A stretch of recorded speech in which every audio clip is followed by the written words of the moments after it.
श्री आदर्श रामलीला उप समिति बोरीवली द्वारा भव्य रामलीला महाउत्सव मुंबई के बोरीवली पश्चिम रामजस उपाध्याय रामलीला मैदान में होने जा रहा है। यह आयोजन एडवोकेट राम कृपाल उपाध्याय के नेतृत्व में आयोजित होने जा रहा है, जिसका भूमि पूजन भाजपा के उत्तर मुंबई पूर्व सांसद गोपाल शेट्टी के कल कमलों द्वारा संपन्न हुआ। इस दौरान बड़ी संख्या में लोग यहां उपस्थित रहे और विधि विधान से पूजा अर्चना के बीच यह भूमि पूजन संपन्न हुआ। इस रामलीला महाउत्सव का भूमि पूजन उत्तर मुंबई के पूर्व सांसद के हाथों संपन्न हुआ। वहीं ज्योतिराचार्य डॉक्टर अशोक मिश्रा ने विधि विधान से भूमि पूजन संपन्न कराया। इस अवसर पर गोपाल शेट्टी, पूर्व नगर सेविका बीना दोषी, वरिष्ठ भाजपा नेता श्रीकांत पांडे, ब्रह्मदेव तिवारी, डॉक्टर योगेश दुबे, गोपाल उपाध्याय, बीडी सिंह, सूर्यकांत उपाध्याय और अनेक गणमान्य नागरिक और राम भक्त बड़ी संख्या में उपस्थित रहे। तो मीडिया से बातचीत में क्या कुछ कहा पूर्व सांसद गोपाल शेट्टी और आयोजक राम कृपाल उपाध्याय ने। बोरीवली का ये रामलीला महोत्सव गत 42 साल से हो रहा है। रामजस उपाध्याय जी हमारे नेता थे, वो इसका आयोजन उन्होंने प्रारंभ किया। बहुत लंबे समय तक उन्होंने इसको चलाया। उनके सर राम कृपाल ऊपर उनकी पूरी टीम जो है रामलीला समिति का, उनके माध्यम से हो रहा है। 15 तारीख से ये प्रारंभ होगा, 25 तारीख तक चलेगा और 25 तारीख को कवि सम्मेलन भी है। बहुत बड़े ढंग से कवि सम्मेलन का भी आयोजन होता है। और मेरा ये स्वयं का मानना है कि आज 500 साल से छोटे छोटे संस्था के लोगों ने मिलकर रामलीला मनाते रहे और उसी के माध्यम से जो रामलला का भव्य मंदिर बना है, मतलब 500 साल तक किसी एक चीज़ को चलाना, करते रहना, ये बहुत छोटी बात है। हम जैसे लोग इन दिनों में किसी का 25 साल शादी का हो जाए तो सिल्वर जुबली बनाते हैं। तो 25 साल राम भक्तों ने रामलीला के माध्यम से भगवान राम की महिमा को उजागर किया, जागरूक रखा। और भारतीय जनता पार्टी नाम की एक पार्टी ने अटल जी आडवाणी जी के नेतृत्व में कार सेवकों के माध्यम से बाबरी ढांचा टूटा, राम मंदिर का जजमेंट आ गया, राम मंदिर बन गया। उसका उद्घाटन देश के प्रधानमंत्री नरेंद्र मोदी जी के हाथों से हुआ और आज पूरे दुनिया का एक आकर्षण का केंद्र हमारा राम मंदिर बना है। इसका निश्चित हम सब सनातन धर्म को मानने वाले लोगों के लिए एक गौरव की बात है। सर, जिस तरह से आप बच्चों को या यूथ को हमेशा ही आस्था से और अपनी जो संस्कृतियों से जुड़ने की बात करते हैं, तो रामलीला का आयोजन किया जा रहा है, आपका लोगों से क्या कुछ कहना होगा कि किस प्रकार से उन्हें अपने बच्चों को भी इस तरह से रामलीला उत्सव में लेकर आना चाहिए? देखिए, मैं तो ये कहूँगा कि सिर्फ रामलीला का आयोजन करना, रामलीला देखना, रामलीला सुनना, इतना तक कि इसको सीमित न रखते हुए उसको अंगीकार करना चाहिए। भगवान राम ने क्या किया? भगवान राम ने अयोध्या की गद्दी छोड़ दी।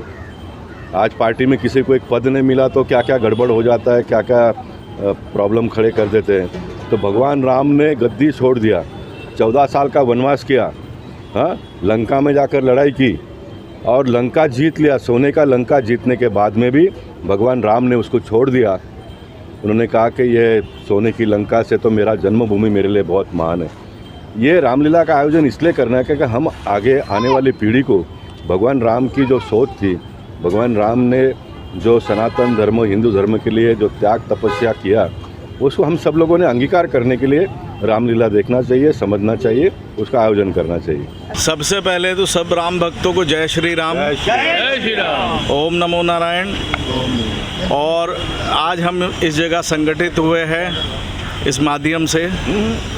इनके अंदर सबसे बड़ा विशेष जो कार्य है वो राम कृपाल उपाध्याय जी का है, हमारे सांसद जी का है, या हमारे प्रिय नेता जिनको हम अपने स्कूल और कॉलेज के दिनों से देखते आ रहे हैं। हम बूढ़े होते जा रहे हैं लेकिन ये बूढ़े नहीं हो रहे। हाँ, ये सत्य बात है कि इनको भगवान ऐसे ही स्फूर्ति दे, आशीर्वाद दे, क्योंकि इनका पूरा जीवन समाज के लिए समर्पित है। और राम जी को सब लोग यहाँ जितने आज जमा हुए हैं, सबका जीवन राम जी के लिए समर्पित है, क्योंकि राम जी कोई व्यक्ति नहीं है, एक सोच है, एक विचार है कि जिन्होंने सभी सबका भला ही किया है। तो उसी नक्शे कदम पे चलने के लिए उन्हीं को हम स्मरण करते हुए इस रामलीला को आगे बढ़ाते रहेंगे वर्षों वर्षों। हम रहे या ना रहे, लेकिन ये कार्य आगे चलता रहेगा। और यही आशीर्वाद है उपाध्याय जी को और बाकी सब लोगों को जय श्री राम। देखिए, सनातन धर्म का प्रचार प्रसार और जो जवाबदारी एक सनातनी होने के नाते हम सबकी है, और रामलीला गत 42 साल से इसी मैदान पे हम लोग करते आ रहे, और सारे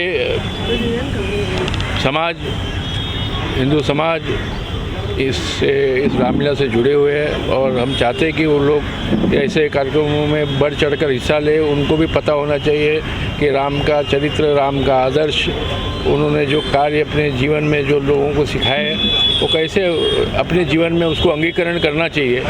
राम जी का त्याग, तपस्या, वो सारी चीज़ों का, इसलिए यहाँ पर रामलीला का मंचन हम लोग 10 दिन करते हैं बहुत भव्य तरीके से।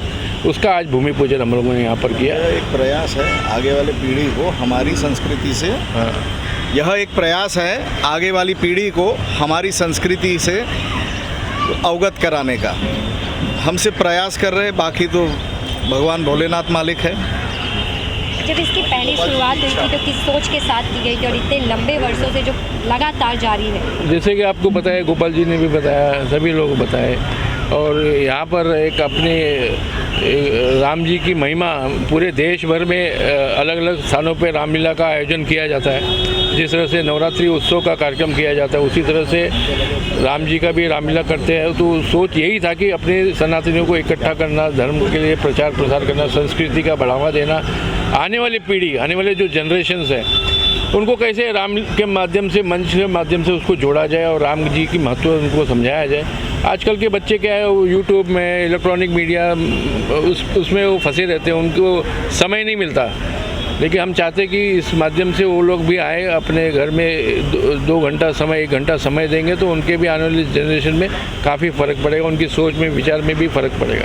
इस तरह से कार्यक्रम में गोपाल शेट्टी जी का कितना सहयोग और साथ होता है, और आज उन्हीं के हाथों से आपने ये भूमि पूजन किया? गोपाल शेट्टी जी 30-35 साल से जनप्रतिनिधित्व कर रहे हैं इस क्षेत्र के। पहले नगर सेवक थे, फिर इसी क्षेत्र से विधायक बने, फिर इसी क्षेत्र से लोकसभा के सांसद बने, तो उनका बहुत बड़ा योगदान है। देखिए, योगदान नाना प्रकार के होते हैं, कोई धन देता है, कोई शारीरिक सहयोग करता है, मानसिक सहयोग। गोपाल जी शेट्टी जी का एक वर्चस्व है इस रामलीला महोत्सव के माध्यम से, उनका एक अलग सा स्थान है इस रामलीला महोत्सव में।